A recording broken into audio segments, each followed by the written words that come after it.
Welcome back to the Athlete Hackers Podcast. My name is Chris Schrade. And I am Mark Spellman. Once again, as we ended our last episode, Chris let you know that we have some all-star hitters coming up, and that is true today with the one and only Molly Binetti. Coach Binetti will get to you in a couple seconds, but first I got to go on a little rant about the hiring practices in our wonderful strength and conditioning sports performance profession.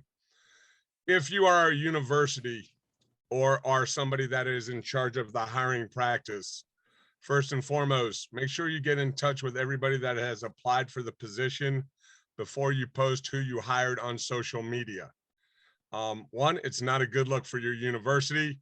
Two, it's really not nice to the people that have taken the time to apply for the position. And three, when and if you do get fired from the position that you're currently in, it's going to be very hard for you to reach out to the people that applied for the position that you are advertising to make them want to do something nice for you in return. What is going on? This is a reoccurring theme. Yeah. Why? I don't know. So it seems like unprofessional business practices. Yes.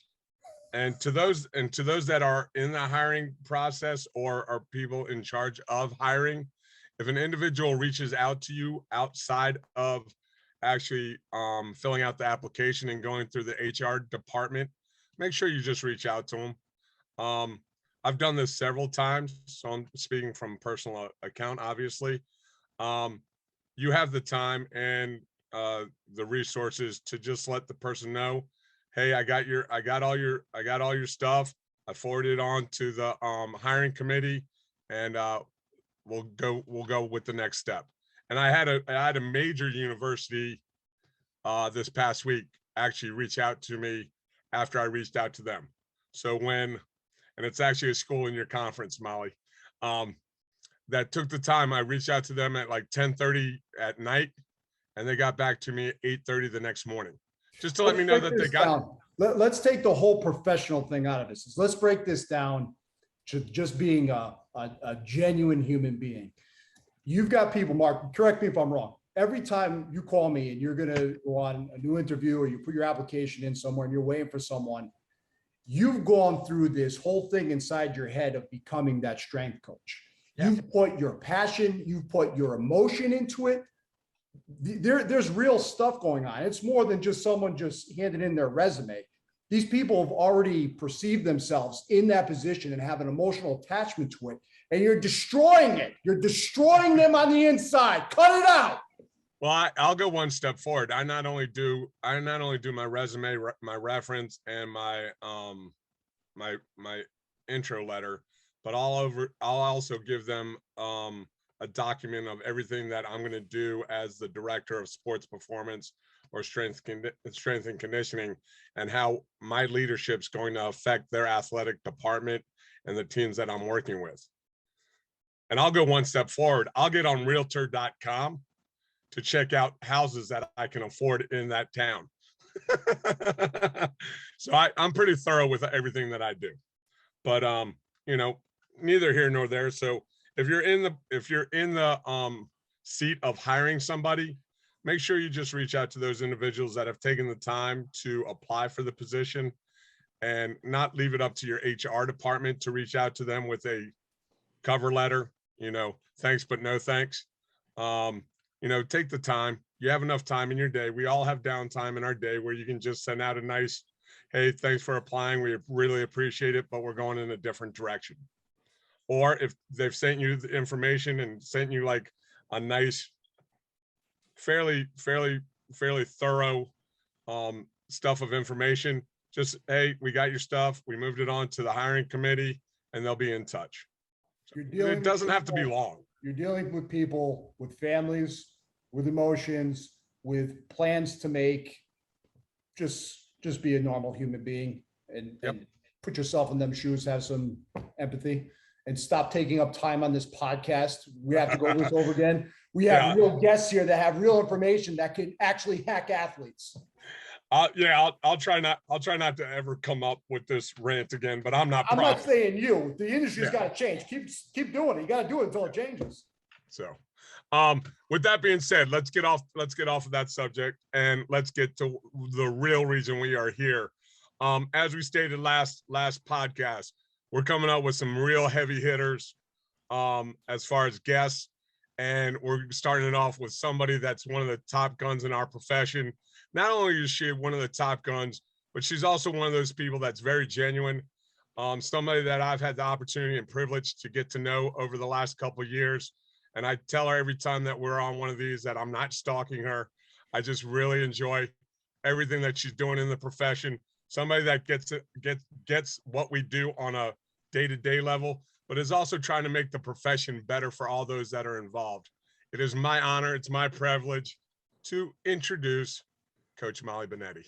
What's up, Molly?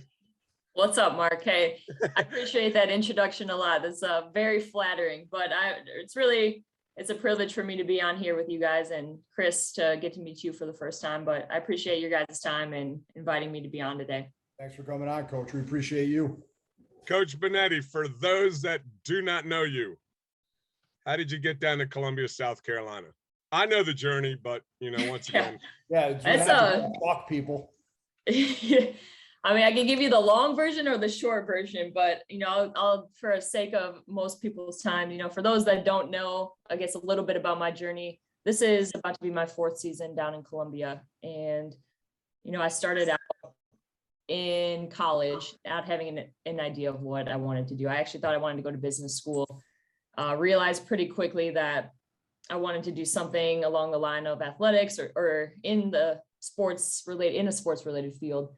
Thought maybe athletic training, maybe physical therapy, maybe be a doctor. Had no idea that strength and conditioning even existed. But thanks to Todd Smith, the head strength coach at Marquette, where I went to undergrad, and who's still the director there, he came into one of my classes and gave a presentation, and I was just, taken back by it and ended up interviewing him for a project. And he was gracious enough to just open the doors and invite me to come volunteer or observe at any time I wanted to. And I showed up, I think the next day I was in my freshman year, and I just kept showing back up, not having any idea what I was about to get into, but I just rode the wave. And, when I was in college, I decided that, I wanted to be a Division I strength coach. And I was really lucky to have experience at a major Division I college as a freshman and stuck with that all 4 years. I had internships at various places along the way.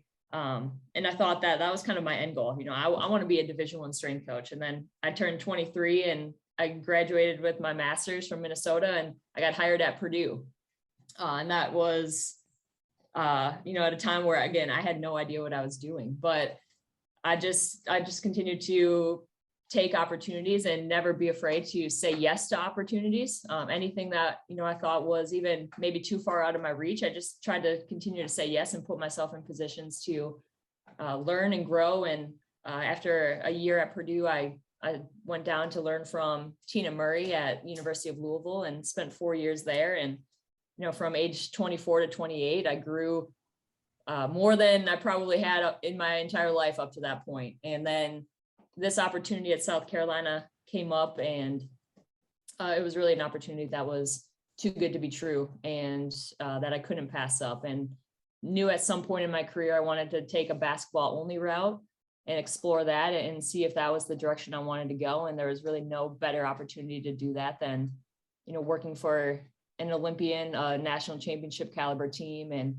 I decided to take the leap and been here ever since. And it's been incredible. It's truly one of those opportunities where I have to pinch myself every day, but really fortunate to be here and have really grown a lot these last 3+ years in Columbia, having the opportunity to really create something of my own and be in charge of a program and direct it. What drove you into basketball? What was that? What drove you into basketball? What was the reason you wanted to go into basketball?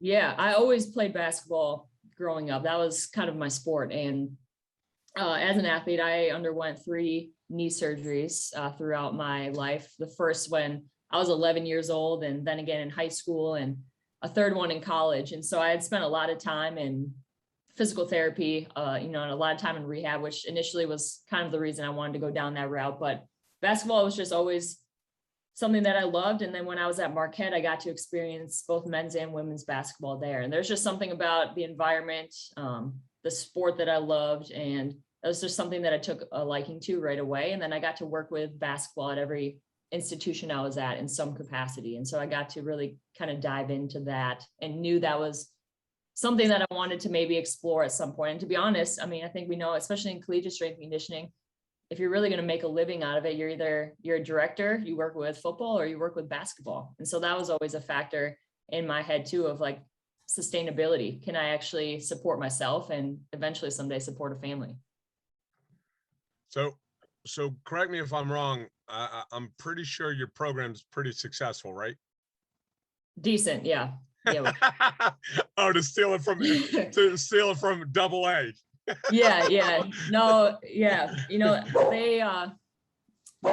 They've won a few games over the course of the past few years. And, I came into it at a time where they were a year removed from a national championship. And so that was an adjustment for me, especially putting a lot of pressure on myself in that role. And really, from a standpoint of one, I was filling someone's shoes who I really respected, who was in that position before me, but also just the expectations of the program and really wanting to do a great job. For the listeners that don't know, correct me if I'm wrong, that's a 2017 NCAA women's basketball champions. You had How many Olympians from that team?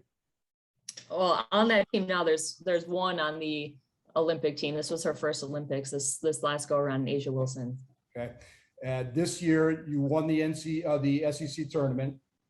Yes. And you lost to the national champion Stanford by 1 point in the Final Four. Yeah, thanks for bringing it up. I know that stings, but from everyone else's perspective, that's high caliber. Yeah, no, it's still not over it. I won't be until we win the whole thing. But yeah, we had this past season was, incredibly successful on a lot of fronts, but obviously we still came up short to where we expect to be. Well, and correct me if I'm wrong. I'm pretty sure your head coach is pretty good too. Yeah. I guess it was a couple weeks now. You might have seen that we won the gold medal. We as in USA, not me personally, but yeah, led Team USA to a gold medal. And if I'm correct, for Coach Staley, that's her 7th as a player and coach. Yeah, she's been a part of a lot of medals, a lot of gold medals. So for those that are listening, expectations in Columbia, South Carolina are a national championship. That's what's expected. And for those that don't understand or haven't don't know anything about collegiate women's basketball, there are a couple programs that's the expectation. I would say, I mean, I might be mistaken, but I would say there's 5 programs in the country that their expectation every year is to be the last team to not lose. Win your last game. Yeah. Yeah. I would put you guys in there. I'd put Stanford in there. I'd put UConn in there. I'd put Louisville in there. Tennessee. And Tennessee's it's been a while for Tennessee. I don't want to start anything. For a while it was Notre Dame. Yep. Yep. And I'd still say Notre Dame, and maybe I might throw Duke in there too. Just I with knowing who the head coach for Duke is right now. I think Kara Lawson, I think her expectations are playing for a national championship. So, I mean, and those expectations, like you said, you're still not over it. And I would assume the players aren't over it. It's hard. It's hard when you lose the game to the eventual national championship, when you lose to them by like a point. I mean, that's a hard pill to swallow. Yeah, absolutely. And, I think it's really no better motivating factor in an off season as well is being close and tasting it and knowing what the difference is now. So before we got on the air today, we were talking about Friday, because I saw Coach Binetti's post that it was Final Four Friday, and we'll have you talk about that in a little bit, but just get into the mindset of what you're looking for as the director of strength and conditioning for women's basketball. What are you looking for as an incoming freshman or a transfer? What are your goals? What do you want? What would you love to see? What would be an ideal freshman coming into the University of South Carolina women's basketball program? And how do you take that time over the 4 years to develop them? Because you do some really cool shit. I appreciate that. No, that's a great question. And, that's one that you can really dive into pretty deep. But, obviously, I mean, make no mistake, we get the best players in the country. And so to an extent, that helps. What was that? That helps. Yeah. Talent is helpful.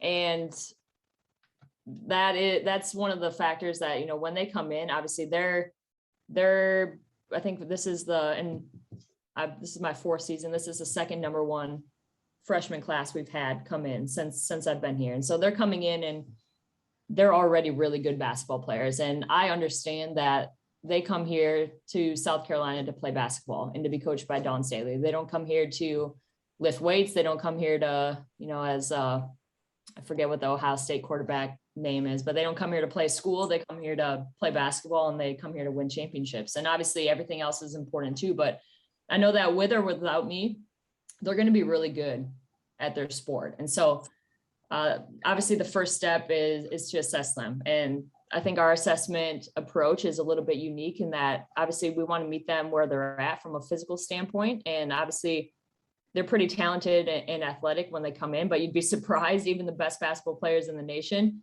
have a hard time moving well in the weight room. And for a lot of them, this is the first time they've stepped foot in a weight room. We really have a mix of those that have never touched a weight before and some that have had pretty good training throughout high school. But it's a very individualized approach when they come in, and I assess them where they're at, but it's also assessing where they're at mentally, emotionally, and from a personality standpoint as well too. I want to get to know these players on as deep of a level as I can, because that's only going to help me understand them better, coach them better, and help them get where they want to go. Ultimately, that's my role is, I'm a guide along that journey. And I look at it as a 4-year development program to equip them not only with the physical skills they need to play basketball and keep them healthy at a high level, but also to help them navigate life on a deeper level too, and help them develop as people. And so that first initial, assessment is really more than just, okay, let's take you through some movements. Let's test out what your strength is, where, your power. Let's look at your mobility, flexibility, all those things. It's no, let's have some conversations and let's ask some questions and kind of get to a point where we can come to an understanding. And every day is really an opportunity for me to get to know them better. And that's how I approach it is, I used to be as a young professional, pretty quick to get straight to the point and train and try to, approach them with this knowledge and skill set that I have to make them better. And I think in the last few years of my career, it's been more of I'm going to step back and observe and ask questions and really try to understand this person that's in front of me, so I know and understand what they need, and also really figure out how to coach them at a higher level, because the training is the easy part. That they're going to get better just with consistency, and you can throw the kitchen sink at them.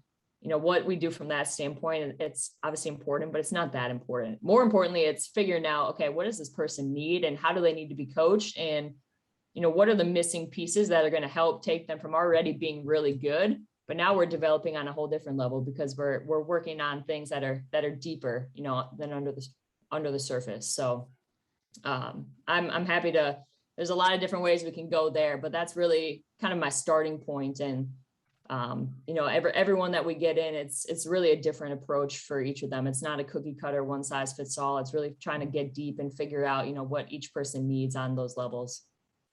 And I think, the cool thing is, when you're dealing with one sport, you have that ability to do that. And, it's, you look at all the coaches that are working just with men or women's basketball.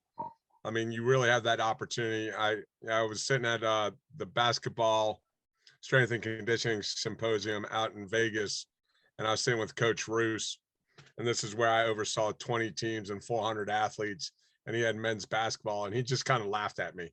He was like, yeah, I can't relate to you. I mean, I have 15 guys, Mark. You have 400. I get to know every one of my players, and I would do my best, but 400 versus one, it's really not a fair fight for them. Yeah. No, absolutely. Absolutely. Okay, so somebody comes in and you do your assessment, you get to know them, and we all know the quote, nobody cares how much you know until they know how much you care. And if you're correcting somebody's squat before you know their name, you're doing it very out of order. I mean, get to know the person first, get to know their whys, and we know that. What is your preseason, out of season, and in season kind of look like, and how much of that is based on Coach Staley, and how much of a say do you have in what you're doing with the women as far as the strength and conditioning goes? Yeah, I think I'm pretty fortunate because I'm in a position where I have a lot of autonomy and a lot of say in our schedule and how much time they spend with me and what I'm able to do with them. Coach Staley from day one has always been really supportive and giving me free reign to prepare them the way that I see best fit. And so, ultimately the number one goal is, they've got to be on the court and they've got to play basketball. That's always priority. And so we play and practice all year round now. We are in practices all summer long, and everything that I do is structured around that. And I'm lucky in the summer, we usually go 4 or 5 days, depending on the year. This year, we actually went 5 days straight, a little bit shorter sessions than usual. And I take a group approach too. I usually at least bucket off our freshmen or our incoming students together for at least the first few weeks, just to get them acclimated and to really take some time and slow things down for them. And then I usually break it up, usually sometimes by position, sometimes by upperclassmen, underclassmen, and things like that. But I think one thing that's changed a lot, and since I've been here too, is because they're playing basketball so much year round, it really takes away my need to do much from a conditioning standpoint. And I get to focus my time and energy on things that are, in my opinion, a little bit more important. Not that conditioning is not important, but that's the best way to condition for your sport is to play your sport. And so I get to complement that with anything that someone might need. In addition, if they're really in a bad place, which usually isn't the case, but I get a lot of time with them throughout the summer. We actually trained for 6 weeks this summer, which is a little bit less than what we normally do. We had a little bit more time off in the beginning of the year, which was nice after, a long season and a deep run in the tournament. So we had a couple of weeks off, and then we've been back now for 2 weeks. So we have typically a 6 to 8 week block in the summer, and then about a 6 week block when school starts, which is kind of my preseason, and really preparing them for the rigors of when official practice starts in the beginning of October. And then volume wise, we typically will drop off during that October period, usually from 4 to 5 days down to 3. Sessions will be shorter, and we know basketball is a priority. And we're a program that will train 3 to 4 times a week in season as well too, and sessions might be 15 minutes. But I'm a big believer in working on your body and working on different qualities every single day. And that looks different for each player based on what their role is and what they're doing out on the court. But we stay consistent in that throughout the entire year. And that's usually a shock for a lot of players coming into our program, especially ones that haven't lifted before, and then ones that have never lifted in season. So it's a process. But in these roles too, like you said before, I get to spend so much time with them. I spend more time with them than our sport coaches do for much of the year. And so it's a pretty unique position to be in, to impact them on a lot of different levels and get them prepared for a season. It sounds like for the 365 days of the year, you're with them quite a bit. But for those times that you're not with them, they're going home to visit family or whatever. What are they doing to keep their strength up? And are they doing it by themselves? Are you giving them programs to do? What's their strength and conditioning IQ to be able to be autonomous? Yeah, that's a great question. And that's something it takes some time to develop, because I'm a big believer in really trying to drive, intrinsic motivation and drive change of behavior through, connecting with them on a level that it means something to them, rather than, I think my approach used to be, I'm going to send them home with this, month-long at-home program and here you go. And that just, it doesn't work. You give them a piece of paper and they never see that piece of paper again. Or, you're constantly babysitting them and checking in on them every day. And, for some of our players, they are more autonomous than others, and some require a little bit more structure. But typically when they go home, depends on the time, sometimes they might have a week and a half off.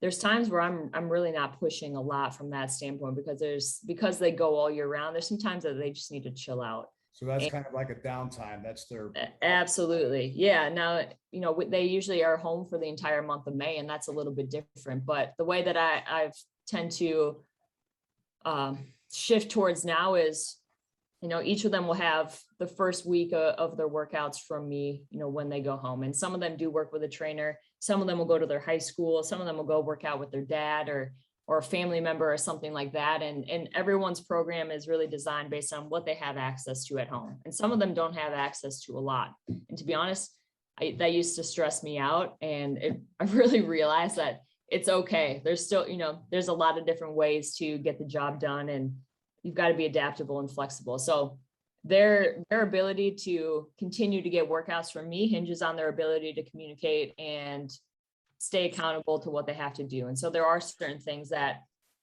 they're supposed to check in with me on. And if they don't, that's cool, but I'm not going to go out and send you something if you're not in contact with me. If you're doing what you're supposed to be doing, you earn that next week of workouts, and we'll continue to build, and I'll make adjustments based on how it went. If you're going to be, let's say you change locations for the next week and you're going to be on vacation with your family, cool, let's work with that. You're going to the beach, awesome, let's adapt for that. So I think that my overall philosophy of coaching in general is really to include them in on the process and make it less of a control and command environment where they're, merely going through what I'm telling them to go through, and more including them in the process of educating and letting them have some say in what they do to foster more of that environment where, okay, cool, like I get to choose, I get to, do things that, it's a balance between what they need and what they want.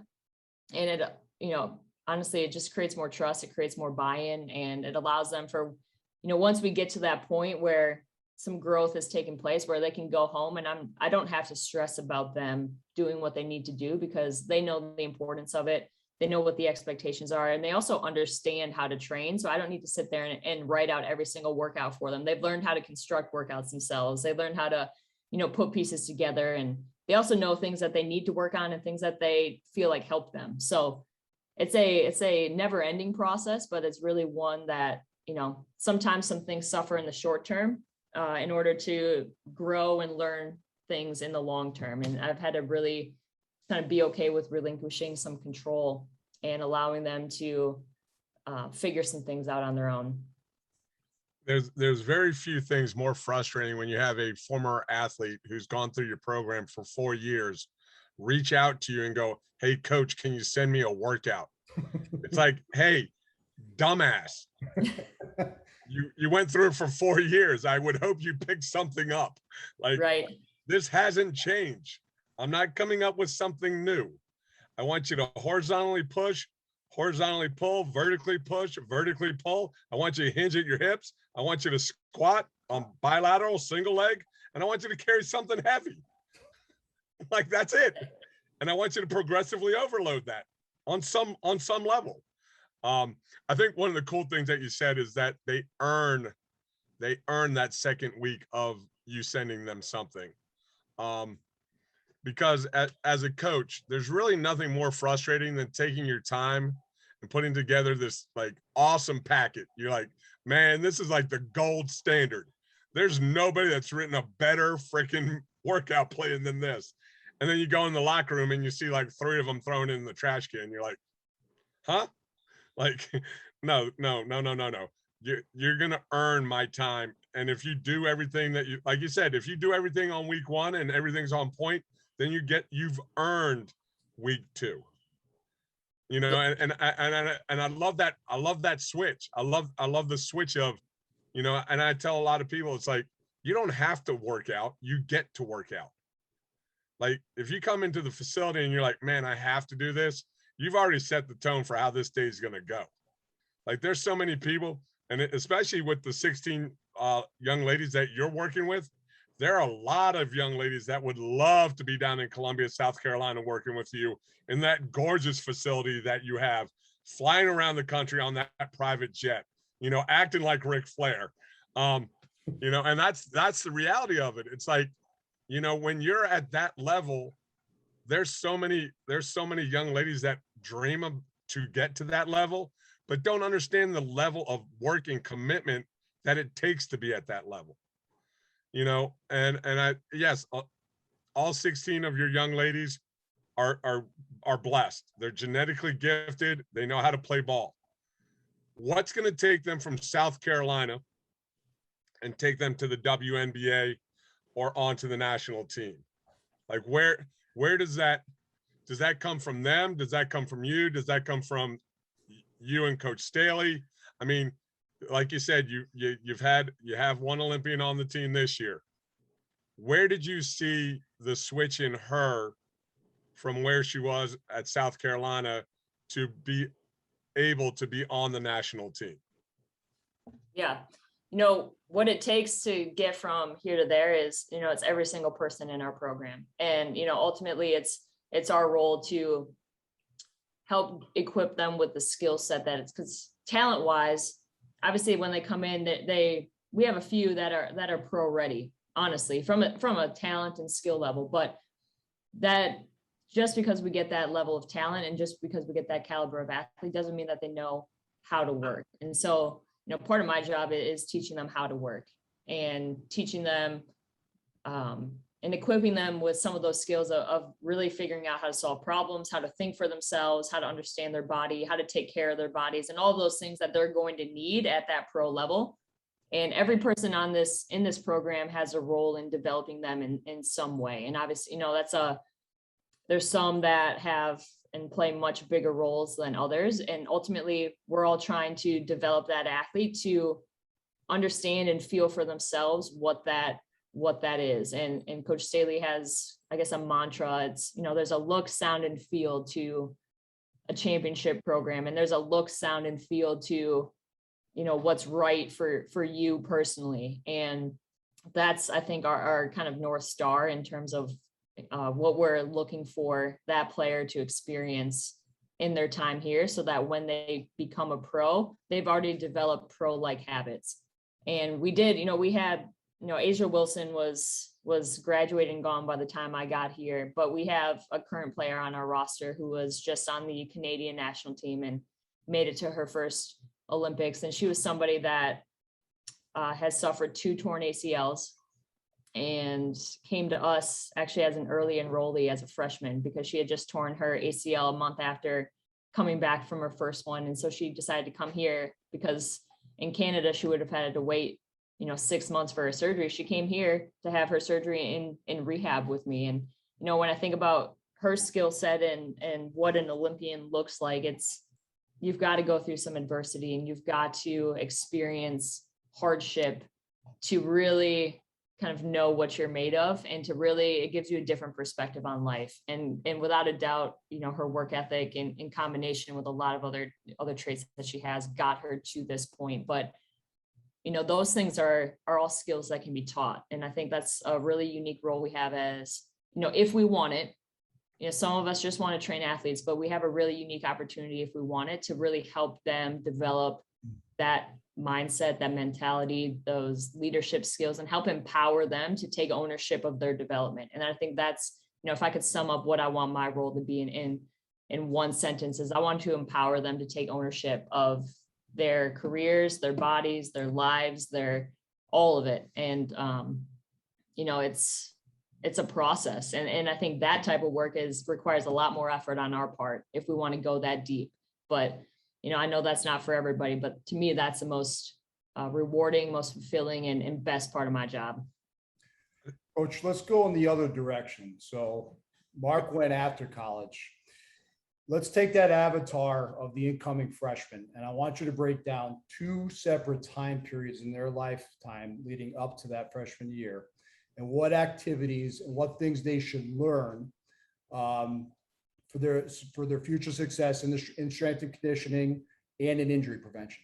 So that time, 9th to 12th grade high school, and then let's say 4th, 5th to 8th grade. Those two different time periods, what activities should they be doing and what should they be learning?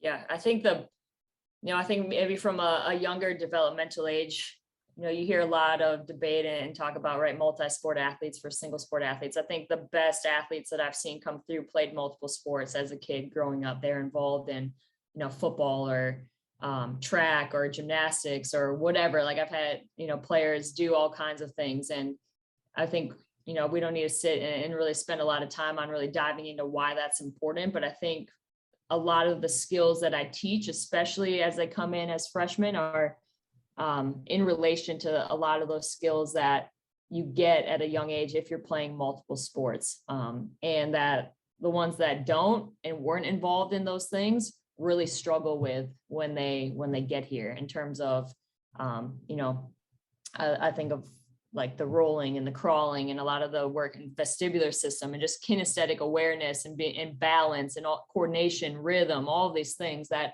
are developed through, a range of skills. So I think that comes to mind first when I look at those younger formative ages of their lives. And then I think from high school, obviously I'm maybe biased because I'm a strength coach, but if you can get involved in some sort of organized strength training as a freshman and do that throughout the course of your high school career, from an injury standpoint, obviously we know that ACLs are a huge concern. We know that women are more susceptible to injuries. So that from a preventative standpoint, and also just laying the foundation for them to come into college and kind of make that transition a little bit smoother. I've seen the ones that have that experience are able to come in, and it's a much more seamless process. And rather than those that haven't had that experience, it takes a lot more time to get to that same point.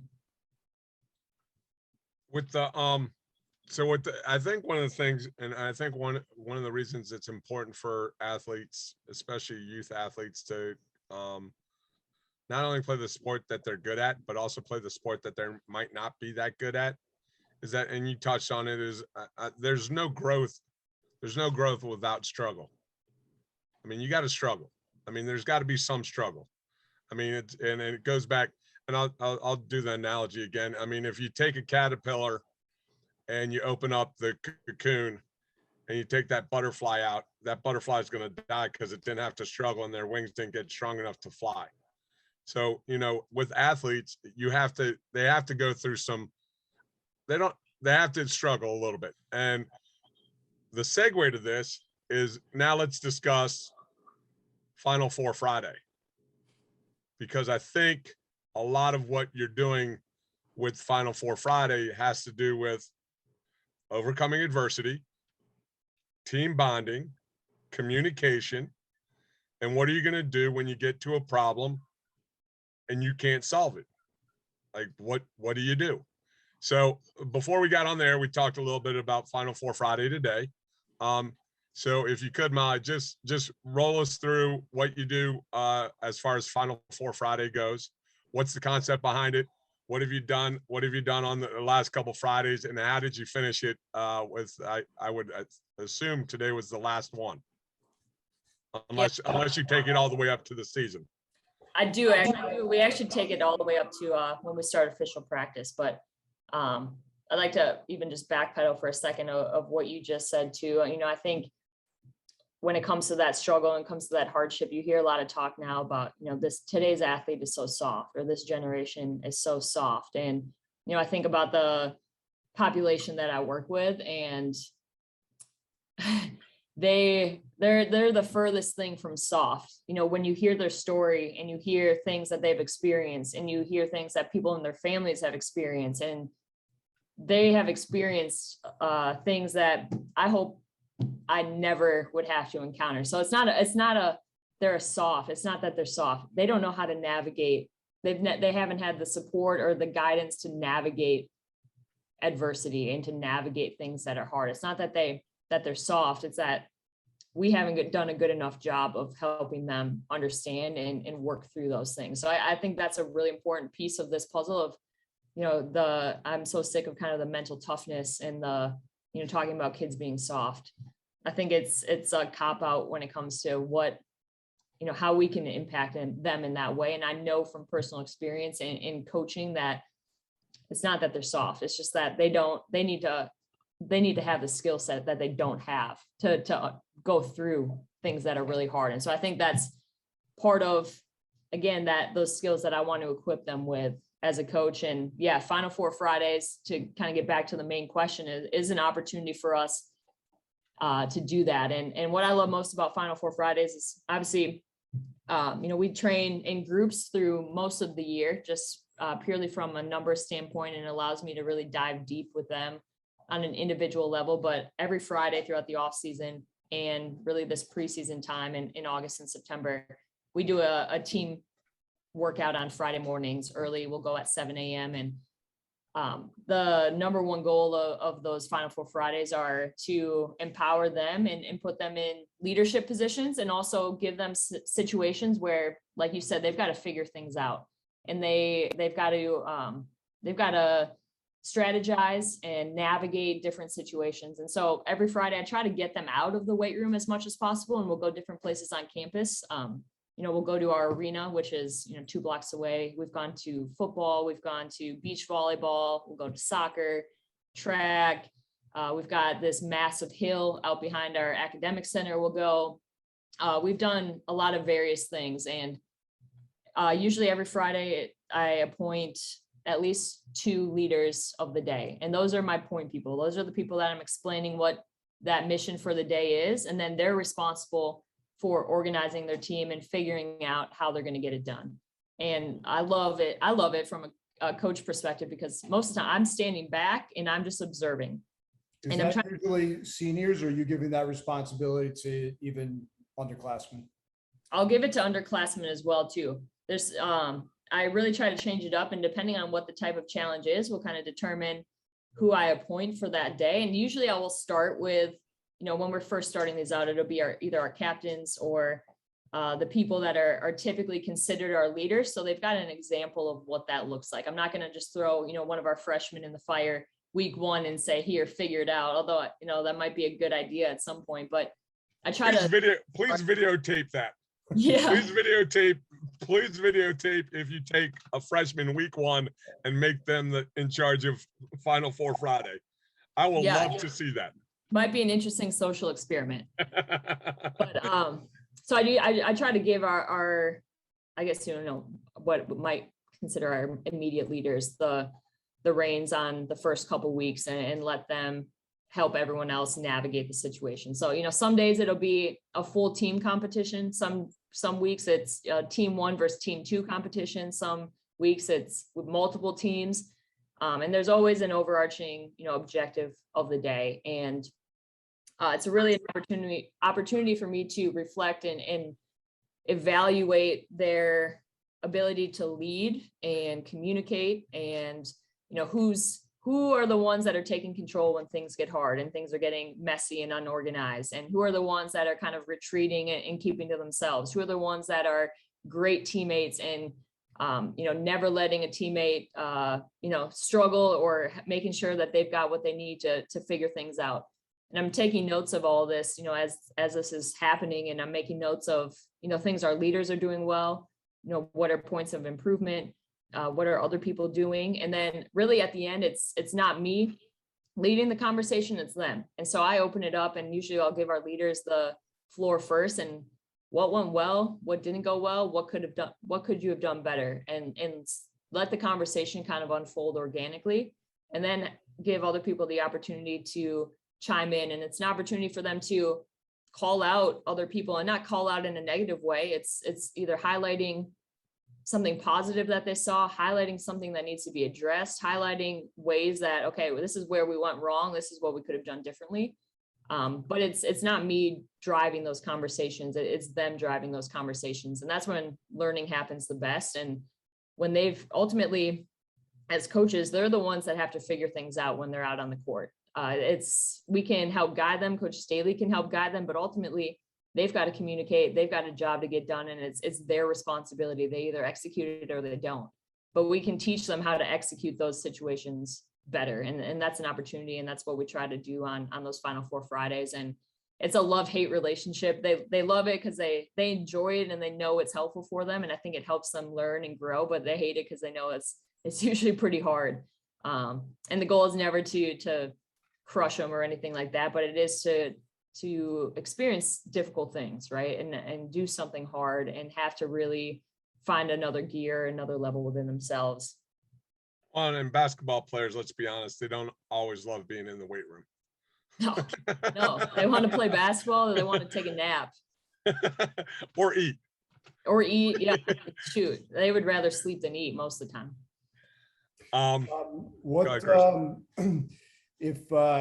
Are you doing something different with your female athletes than you would if you were, say, if you were the head of strength and conditioning coach for the men's program? That's a loaded question. Scott's ears just perked up. There's a lot of different elements. I'd say from a physical side, yeah, there's a science to training women. There is.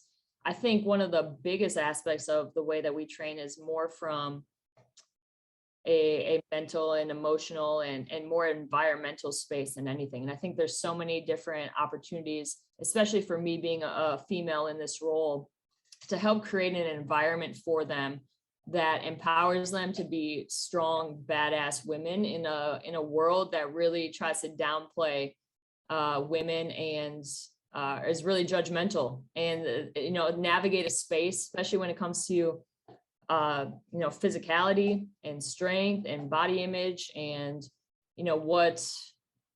what that looks like to kind of be in that world of sport. It's not always forgiving to experience that as a female, and so I hope to provide them with an environment that shows them that it's an amazing thing to be who they are, and to give them the space to be who they are without judgment, and a space to really make them kind of be courageous and being like, own who they are, and own who they are as an athlete, but own who they are as a person. And from that standpoint, there's so many different ways that I think the environment we create helps promote that, and the way that I coach helps promote that.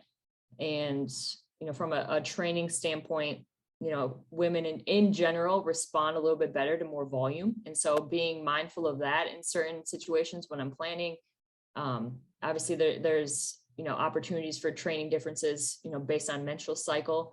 And, that's an area that I'm learning more about. There's people that are really exploring that a lot more right now. Sam Moore is. Shout out to Sam Moore. Yeah, incredible, like unreal. And she, I've learned so much from her, and there's still so much I don't even know, but like, I don't know anyone else doing it like she is right now. And I think she's really opened people's eyes in terms of like, oh, this, like, I don't think people really thought about it before. And so so far, it's been our number one podcast. This one might give it a run for its money, but so far that's number one. I'm okay taking backseat to Sam. Truly, she deserves that spot. But yeah, there you can really go deep into some of that, and go deep on the training side too. But I think really ultimately I'm always coming at it from the lens of how am I creating an environment and that they want to be a part of, but also where they feel really confident in what they're doing and who they are, and how am I helping empower them to be strong, powerful, opinionated women in a world where we're still trying to fight our way to have seats at the table. And so I think that's such a fun part of my job as well. And something that I take a lot of pride in trying to create for them and help guide them in those situations. And for me, it's an opportunity I can try to be a role model in that sense of being in the position I'm in and helping them navigate that. First and foremost, you won't be okay with being number two. That's that. I don't like to lose. Sam, I hate to lose, but Sam, with I all due respect, Sam. with all due respect, Sam, Molly's full of shit on that one. She's not okay with being number 2 to you. So whatever. Have fun at Chapel Hill, Sam. We'll be in touch. I think, I think you said a lot of great things there with, providing an environment where the women feel comfortable to be the strong, individual, badass women that they are. I mean, I'm if you're posting something, I'm seeing it. If you post a story, I watch it. Because I love everything that you're doing down there in Columbia, South Carolina. I love everything that you're doing for our profession. And what I said when I introduced you couldn't hold more true than when I said it earlier. But where do you see Molly? I love talking in the third person, by the way. Mark loves talking in the third person. Where do you see yourself in 1 year, 3 years, 5 years, 10 years? I have no clue, Mark. No clue, Mark. That is not the answer, Molly. No, I can't. Damn it, you want a seat at the table. She was ready for that one, Mark. No, but listen, I will say this. I always struggled with that question because you have this idea or this like outlook for your life, right? And then I think as I sit here as a 31-year-old, nothing in my life other than I knew that I was going to be a strength coach, like nothing in my life has played out the way that I envisioned it. And I couldn't be more grateful for that. And I think that, when I think about what I want most for my career, I don't know what that looks like in 3, 5, 10 years, but I do know that I'm going to find myself in a position where I'm able to continue to love on people and impact people. And whether that's in a coaching role, whether that's I have no idea. I don't even know if it exists yet, but I do know, I think the most important piece of that is really knowing who I am and growing in who I am and being true to that and finding avenues to be able to do what I love and while still being me and hopefully, do it around people that I love too. And I know that's probably sounds like a cliche or cheesy answer, but I think I've up to this point, I've just been trying to ride the wave and see where that takes me and kind of follow the guide of, is this true to who I am? Is this doing what I know to be what I want to do and what I love to do and where I can make the most impact? And that has led me to places I never thought I would be. And I know that I will continue to be led in places that I never could have imagined if I could kind of continue down that path. And I think that's what excites me is I really don't know, but I do know it's whatever it is, it's going to be awesome. I got one more. No, I got to beat you to this. You'll get one more. I think Boone would be pissed off if we didn't, mention, following your mission statement and making your promised land. So, and me being the idiot, I think the sign behind you says be present. So asking you a 1, 3, 5, and 10-year question, I'm the idiot on that one because behind Molly, yeah, it says be present. It doesn't say where the hell are you going to be in 1, 3, 5, and 10 years. So I'm trying to be where my feet are and be the best at where I am now and take it from there. Unfortunately, so many people in our profession, especially the younger people in our profession, don't understand that. Like, do the best job that where you're at now, and it will get you to where you want to be. I was the same way. And we've all been there. Yeah, I think you do that, and when your time is up at a certain place, when it'll feel you'll feel it, and I think that's true for me as well too. And I easily could be searching and always trying to find something bigger and better, but grass is green where you water it, and I've got an opportunity here, and I'm trying to enjoy every moment of it and enjoy this experience. Well, and also be the team that wins the last game. Yeah, that'll make it even sweeter.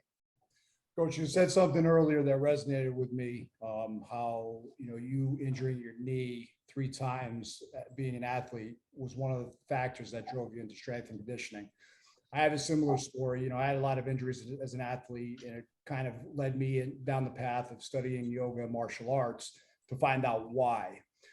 Knowing what you know now, oh, and was it the same knee? Was it all three injuries? All three, yeah, left Same knee 3 times. So knowing what you know now, what would you do differently to possibly prevent that? Or is that even possible? Well, the first one, I don't think it would have been possible. Like I was 11, I wasn't even done growing yet. It was really more a matter of anatomy than anything else. And I didn't tear anything. My kneecap would sublux and come back into place, which was a lot of fun. But which way would it go? It would go out. Like it just didn't sit right in the groove. Yeah, Okay. It would move out laterally and then pop right back in. It never fully dislocated. That's a good time.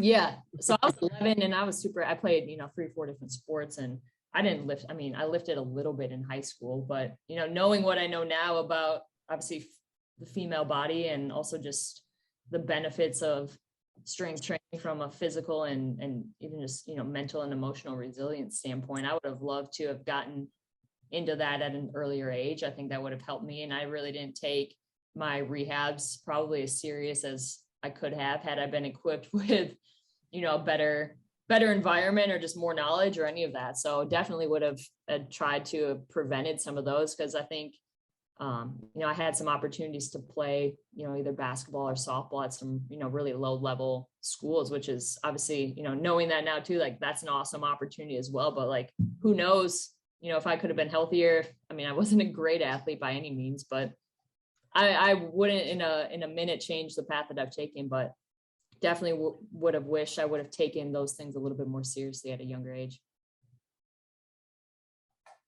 Awesome. Any advice for a young female strength and conditioning coach coming up through the ranks? Great question, man. Besides show up on time and work your ass off. Oh man, I would say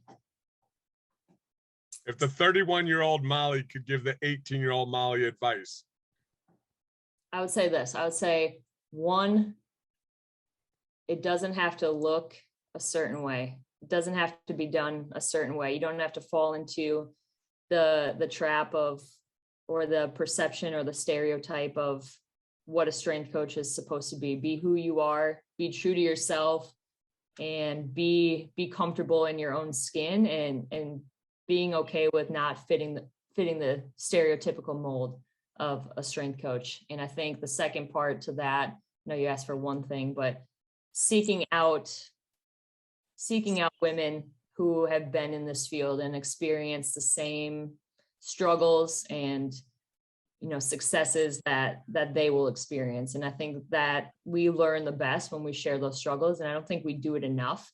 And I think women tend to do it the most because we have to connect with each other because we have very shared experiences. But I think being able to seek out mentorship and seek out people that have done it before you and learn from their experiences can help so much, just in feeling comfortable in who you are, and also just helping to navigate as we know, there's a lot of stuff that we got to figure out and go through. And so it always helps when, someone else has gone through that too, and you can share those moments.